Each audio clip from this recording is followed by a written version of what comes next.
आज का अंश गलातियों अध्याय 2 वचन 1 से 10 है। हम एक साथ पढ़ेंगे। 14 वर्ष के बाद मैं बरनबास के साथ फिर यरूशलेम को गया और तीतुस को भी साथ ले गया।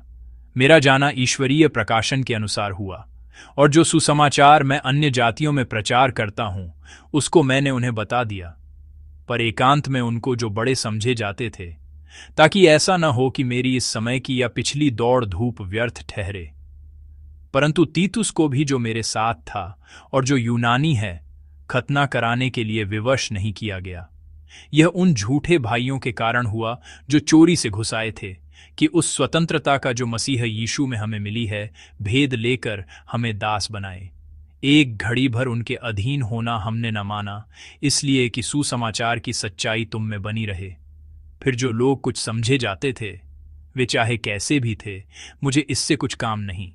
परमेश्वर किसी का पक्षपात नहीं करता। उनसे जो कुछ समझे जाते थे, मुझे कुछ भी नहीं प्राप्त हुआ। परंतु इसके विपरीत जब उन्होंने देखा कि जैसा खतना किए हुए लोगों के लिए सुसमाचार का काम पतरस को सौंपा गया, वैसा ही खतना रहितों के लिए मुझे सुसमाचार सुनाना सौंपा गया। क्योंकि जिसने पतरस से खतना किए हुओं में प्रेरिताई का कार्य बड़े प्रभाव सहित करवाया, उसी ने मुझसे भी अन्य जातियों में प्रभावशाली कार्य करवाया।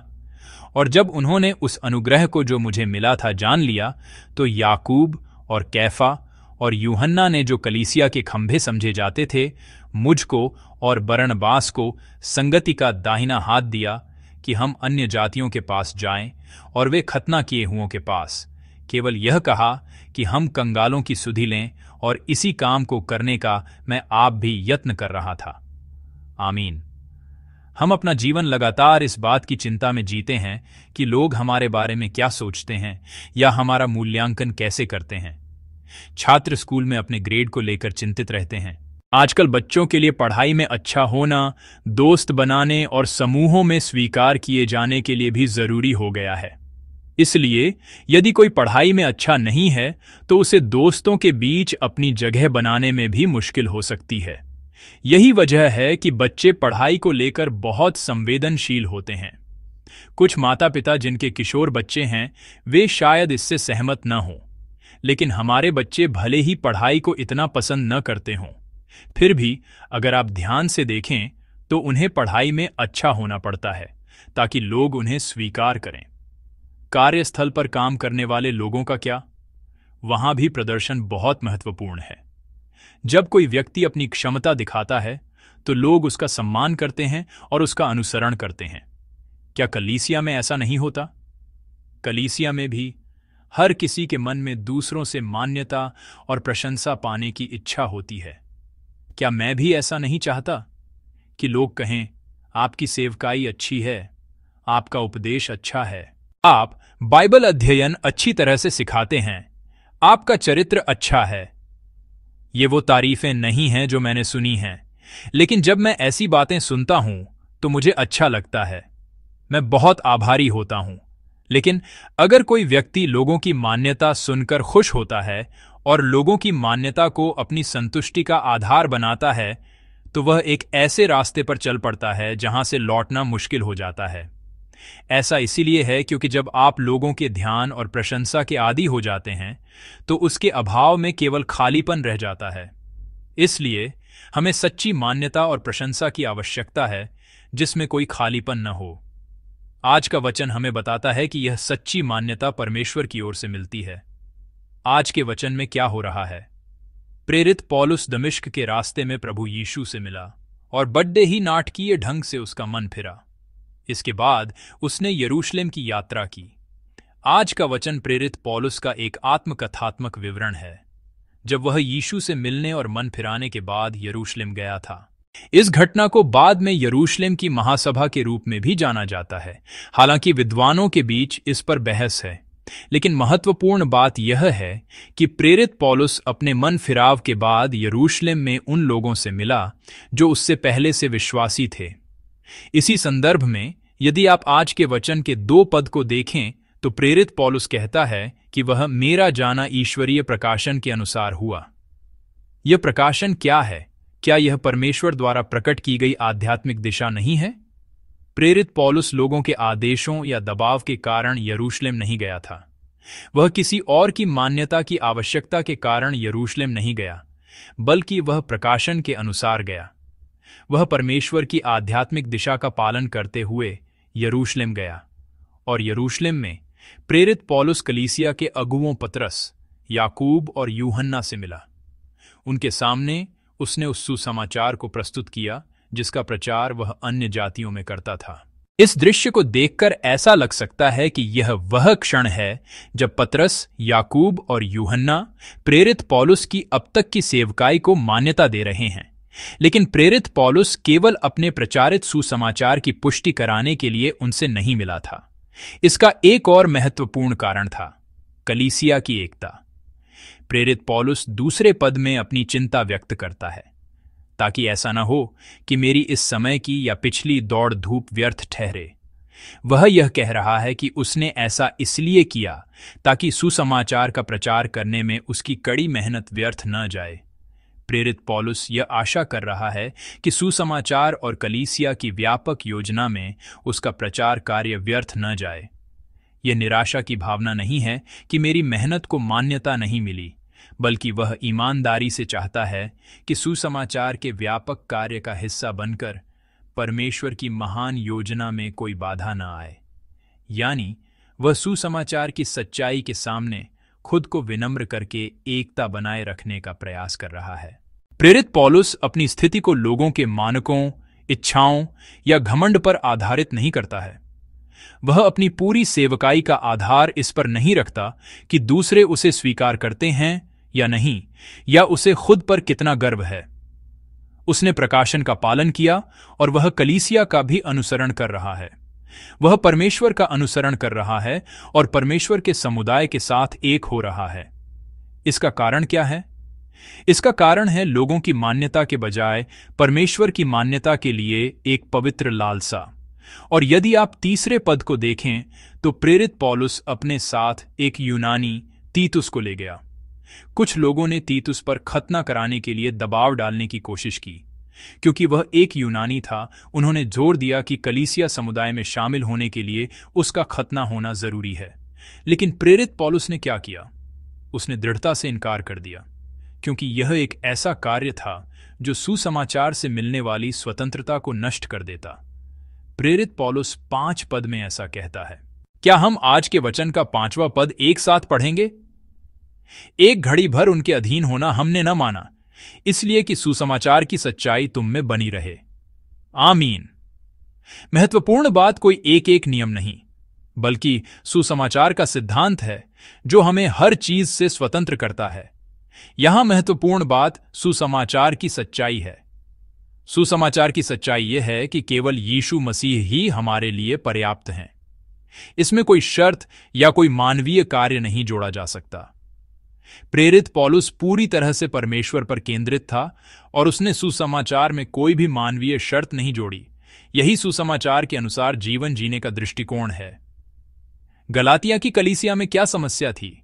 यह एक दूसरे सुसमाचार के कारण थी। यहां जिस दूसरे सुसमाचार की बात हो रही है वह कोई नया धर्म या पंथ नहीं है। इसका क्या मतलब है? यह केवल झूठे धर्मों के खिलाफ एक चेतावनी नहीं है, बल्कि प्रेरित पौलुस उन विश्वासियों की समझ को सही कर रहा था जो मूल सुसमाचार के सार से थोड़ा भटक गए थे। प्रेरित पौलुस गलातिया के उन मूर्ख विश्वासियों पर नाराज होकर यह कह रहा है जो व्यवस्था के नियमों में फंस गए थे और यह कहकर सुसमाचार में मिलावट कर रहे थे कि उद्धार और हमारे विश्वास के लिए सुसमाचार के अलावा हमारे परिश्रम की भी आवश्यकता है।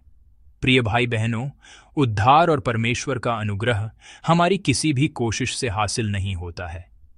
यह हमें इसलिए नहीं मिला क्योंकि हमने अच्छा किया, या क्योंकि हमने कुछ हासिल किया, या क्योंकि हम किसी शर्त को पूरा करते हैं। हम अपने विश्वासी जीवन में हमेशा कुछ और जोड़ने की कोशिश करते हैं।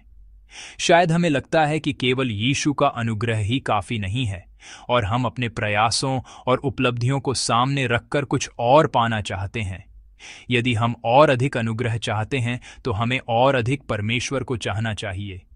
लेकिन अक्सर और अधिक अनुग्रह चाहने के नाम पर हम अपने प्रयासों, अपनी धार्मिकता और लोगों की मान्यता को और अधिक चाहने लगते हैं। बेशक हमारे ईमानदार प्रयास पूरी तरह से व्यर्थ नहीं हैं। हम लगातार अपने भीतर के पाप और अपने पुराने स्वभाव के साथ संघर्ष करते रहते हैं। प्रेरित पौलुस रोमियो के 7 अध्याय में यही तो कहता है ना? मैं कैसा अभागा मनुष्य हूं। यह हमारे भीतर पाप की व्यवस्था और परमेश्वर की व्यवस्था के बीच का एक निरंतर संघर्ष है। यही हमारे आध्यात्मिक जीवन की सच्चाई है। इसलिए हम लगातार एक आध्यात्मिक युद्ध लड़ते हुए जीते हैं। लेकिन इस तीव्र आध्यात्मिक संघर्ष के बीच हमें किसकी जरूरत है? हमारे अपने परिश्रम की या परमेश्वर की सहायता की? लोग अपने परिश्रम को चुनते हैं। वे इस गलतफहमी में रहते हैं कि अगर मैं थोड़ी और कोशिश करूं तो मैं जीत सकता हूं। अगर मैं थोड़ा और कुछ करूं तो मुझे मान्यता मिल सकती है। लेकिन हमें केवल परमेश्वर की जरूरत है। प्रेरित पौलुस स्पष्ट रूप से कह रहा है, मसीह पर्याप्त है। हम उसमें स्वतंत्र हैं। यीशु के नाम में सामर्थ्य है। यीशु के नाम में विजय है। जो इस सच्चाई पर विश्वास करता है और इसे स्वीकार करता है, वही सुसमाचार में जीने वाला व्यक्ति है। जो व्यक्ति लोगों की मान्यता चाहता है, वह मानवीय प्रयासों के पीछे भागता है। वह उन्हीं प्रयासों से परमेश्वर की मान्यता भी पाने की कोशिश करता है। लेकिन परमेश्वर हमें केवल सुसमाचार की सच्चाई के आधार पर ही स्वीकार करते हैं और वह हमें अपनी सर्वशक्तिमान सामर्थ्य प्रदान करते हैं। हम अभी क्या चाहते हैं? क्या हम केवल प्रभु से, केवल अनुग्रह से संतुष्ट हैं? हमें लोगों की मान्यता के बजाय केवल परमेश्वर की मान्यता की इच्छा करनी चाहिए। यही अनुग्रह का दृष्टिकोण है। यही विनम्र विश्वास का दृष्टिकोण है। आइए हम वचन को देखना जारी रखें। 6 पद में प्रेरित पौलुस कहता है कि यरूशलेम के प्रेरितों ने उसके सुसमाचार में कुछ भी नहीं जोड़ा। इसके बजाय उन्होंने यह स्वीकार किया कि पौलुस को अन्य जातियों के लिए प्रेरित होने का बुलावा मिला था। जिस तरह पतरस को खतना किए हुए लोगों यानी यहूदियों के लिए प्रेरित नियुक्त किया गया था, उसी तरह प्रेरित पौलुस को अन्य जातियों के लिए प्रेरित नियुक्त किया गया था। खतना यहूदियों के लिए वाचा का एक बहुत महत्वपूर्ण चिन्ह था। जैसा कि आपने शायद पिछले कुछ महीनों में उत्पत्ति की पुस्तक का अध्ययन करते हुए सीखा होगा। विश्वास के पिता अब्राहम को वाचा के चिन्ह के रूप में सीधे तौर पर खतना की आज्ञा दी गई थी। इसलिए यहूदियों के लिए खतना विश्वास का एक बहुत महत्वपूर्ण कार्य था। इस वजह से खतना यहूदियों के लिए एक विशेषाधिकार का प्रतीक भी बन गया। इस सोच के तहत जब हम खतना किए हुओं के प्रेरित और अन्य जातियों के प्रेरित इन दो भूमिकाओं को देखते हैं, तो क्या एक तरफ झुकाव होने की संभावना नहीं है? निश्चित रूप से खतना किए हुओं के प्रेरित के पद को अधिक विशेषाधिकार प्राप्त माना जा सकता था। इससे कलीसिया के भीतर परमेश्वर के लोगों के समुदाय में एक असंतुलन पैदा हो सकता था। जब हम आज की कलीसिया को देखते हैं तो यह बहुत दुर्भाग्यपूर्ण है कि कुछ लोग इसी विशेषाधिकार की भावना से ग्रस्त हैं। वे सोचते हैं कि वे कलीसिया में अधिक महत्वपूर्ण हैं क्योंकि वे लंबे समय से सदस्य हैं, लंबे समय से सेवा कर रहे हैं, किसी पद पर हैं, बहुत दान दिया है या किसी प्रभावशाली व्यक्ति से उनका गहरा संबंध है। ठीक उन खतना किए हुए यहूदियों की तरह जिन्होंने पहले व्यवस्था प्राप्त की थी, आज भी कलीसिया में कुछ विश्वासी खुद को विशेषाधिकार प्राप्त समझते हैं। हमारे वरिष्ठ पादरी जी हमें याद दिलाते हैं कि अनुग्रह वह है जिसके हम योग्य नहीं थे। यह अयोग्य लोगों को दिया गया एक वरदान है ना? हमें यही अनुग्रह मिला है। तो क्या इस सच्चाई को भूल जाना मूर्खता नहीं है?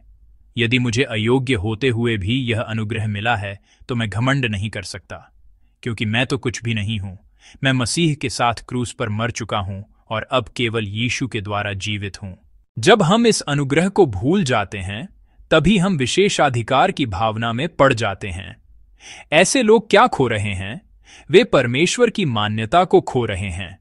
जब लोग उन्हें देखते हैं, जब लोग उनके बारे में सोचते हैं, जब लोग उन्हें स्वीकार करते हैं, तो वही उनकी संतुष्टि बन जाती है। इसलिए उन्हें और अधिक दिखावा करना पड़ता है। वे परमेश्वर की मान्यता से अधिक लोगों की मान्यता चाहने लगते हैं। इस तरह इस असंतुलन के खतरे के बीच हमें प्रेरितों द्वारा किए गए एक महत्वपूर्ण आग्रह पर ध्यान देना चाहिए। यह आज के वचन का 10 पद है। क्या हम 10वां पद एक साथ पढ़ेंगे? केवल यह कहा कि हम कंगालों की सुधि लें, और इसी काम को करने का मैं आप भी यत्न कर रहा था। आमीन। यरूशलेम के प्रेरितों ने पौलुस से अंत में जिस एक बात का आग्रह किया वह थी गरीबों को याद रखना। यह कमजोरों और जरूरतमंदों की देखभाल करने की आज्ञा है। खतना किए हुओं के प्रेरित और अन्य जातियों के प्रेरित दोनों को जो बात नहीं भूलनी थी वह थी प्रेम और सेवा का जीवन। यीशु अपने चेलों के साथ अपने अंतिम भोज के समय एक नई आज्ञा देते हैं। वह एक ऐसी आज्ञा देते हैं जो सभी पुरानी आज्ञाओं का सार है। वह आज्ञा क्या है? एक दूसरे से प्रेम करो। इसका मतलब यह नहीं है कि एक दूसरे से मान्यता प्राप्त करो, बल्कि इसका मतलब है एक दूसरे को अपना जीवन दो। यह एक दूसरे से प्रेम करके और सेवा करके परमेश्वर को आनंदित करने की आज्ञा है। परमेश्वर को प्रसन्न करने की आज्ञा है। परमेश्वर चाहते हैं कि हम एक दूसरे से प्रेम करें। मनुष्य जो प्रेम स्वरूप परमेश्वर के स्वरूप में बनाया गया है, जब एक दूसरे से प्रेम करता है तो वह परमेश्वर की सृष्टि की योजना के अनुसार जीता है। इसीलिए आज के वचन के 7वें और 8वें पद में जब खतना किए हुओं के प्रेरित और अन्य जातियों के प्रेरित के रूप में विभाजन के कारण असंतुलन का खतरा था, प्रेरितों ने परमेश्वर के कार्य को पहचाना। उन्होंने देखा कि परमेश्वर दोनों के माध्यम से काम कर रहे थे। यह हमें दिखाता है कि मनुष्य की राय से बढ़कर परमेश्वर की स्वीकृति और उनका कार्य ही सबसे महत्वपूर्ण है। प्रारंभिक कलीसिया के लिए सबसे महत्वपूर्ण बात यह थी कि वे ऐसा जीवन जिए जो परमेश्वर चाहता है, एक दूसरे से प्रेम करने का जीवन। यह हमें एक ऐसा जीवन जीने का आह्वान करता है जो पाने के लिए नहीं बल्कि देने के लिए प्रयास करता है। ऐसा क्यों है? क्योंकि परमेश्वर इससे संतुष्ट होते हैं, क्योंकि परमेश्वर इससे प्रसन्न होते हैं और क्योंकि परमेश्वर इसे स्वीकार करते हैं। प्रिय भाई बहनों, मुझे लगता है कि हम आज के वचन के माध्यम से स्पष्ट रूप से सीखते हैं। लोगों की मान्यता की खोज हमें परमेश्वर की इच्छा का पालन करने से भटका सकती है। यह हमारे विश्वास में मानवीय प्रयासों को मिलावट करने का अवसर देती है। सबसे बढ़कर लोगों की मान्यता चाहने का रवैया विश्वासियों के बीच असंतुलन पैदा करता है। इसलिए हमें लोगों की मान्यता के पीछे नहीं भागना चाहिए। जब हम लोगों की मान्यता से बंधे होते हैं तो हम आसानी से डगमगा जाते हैं, डर जाते हैं और संघर्ष करते हैं। लेकिन जो व्यक्ति परमेश्वर की मान्यता में स्थिर है, वह साहसपूर्वक सुसमाचार को थामे रह सकता है और स्वतंत्र हो सकता है। प्रेरित पौलुस ने लोगों की राय की परवाह नहीं की। इसके बजाय उसने परमेश्वर की मान्यता को थामा। उसने प्रकाशन का पालन किया।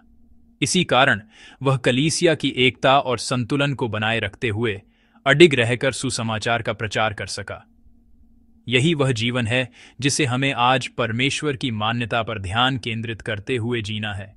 आज का वचन हमें चुनौती देता है कि हम केवल परमेश्वर की मान्यता से ही संतुष्ट रहें।